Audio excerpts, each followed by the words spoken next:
Good morning. This is Miss Robertson with your morning announcements. Today is Thursday, February 4th, 2021. The Pledge of Allegiance. I pledge allegiance to the flag of the United States of America and to the republic for which it stands, one nation, under God, indivisible, with liberty and justice for all. Now for our Texas pledge. Under the Texas flag, I pledge allegiance to thee, Texas, one state under God, one and indivisible. Happy birthday to all the staff and students celebrating your birthday on today. Attendance matters. All scholars, remember to arrive to school on time, on task, and on a mission. Teachers, please submit your attendance by 9:30.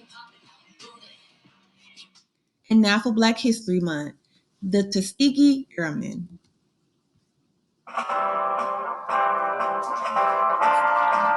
They were pioneers who blazed a trail through the war-torn skies over Europe. Before the Tuskegee Airmen of World War II, no Black American had ever been a U.S. military pilot. After the Tuskegee Airmen, the U.S. military would never be the same. Widespread discrimination prevented African Americans from flying during the First World War. For the next 20 years, the pressure would slowly build to allow Black pilots to serve in the sky. Finally, in 1941, the Army launched what it called an experiment, the segregated 99th Fighter Squadron. That squadron would train at an airfield near Tuskegee Institute in Alabama, and thus the Tuskegee Airmen were born. To be clear, not every airman was a pilot. For every man who flew, there were 10 keeping him in the air, men and women, military and civilian, who served on ground duty support, like mechanics, supply personnel, cooks, and more. And not all were Black. Some were white or Latino or Native American.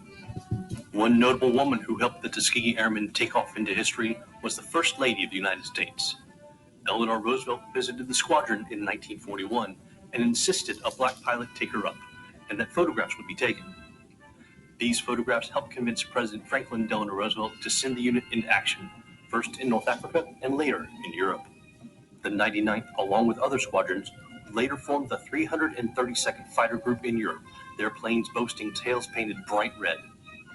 In Europe, the airmen would fly more than 15,000 sorties, completing an unequaled 1,500 combat missions, all while showing great courage, skill, and dedication.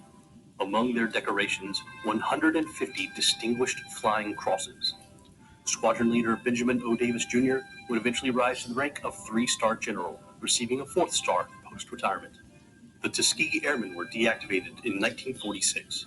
The experiment a great success, but more than that, the brave flyers had proved themselves in combat, and their performance helped pave the way for desegregation of the military in 1948. Today, the National Park Service's Tuskegee Airmen National Historic Site in Alabama helps tell their story and preserves their memory for all time. Wow, that was absolutely amazing.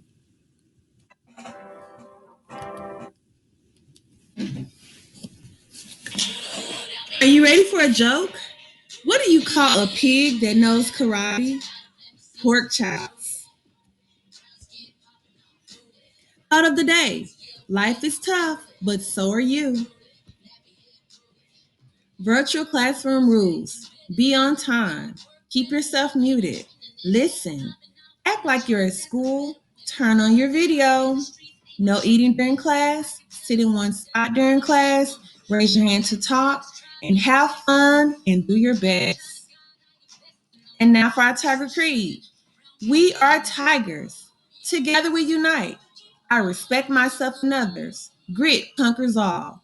Everyone shows empathy. Responsibility leads to success. Tiger pride, roar.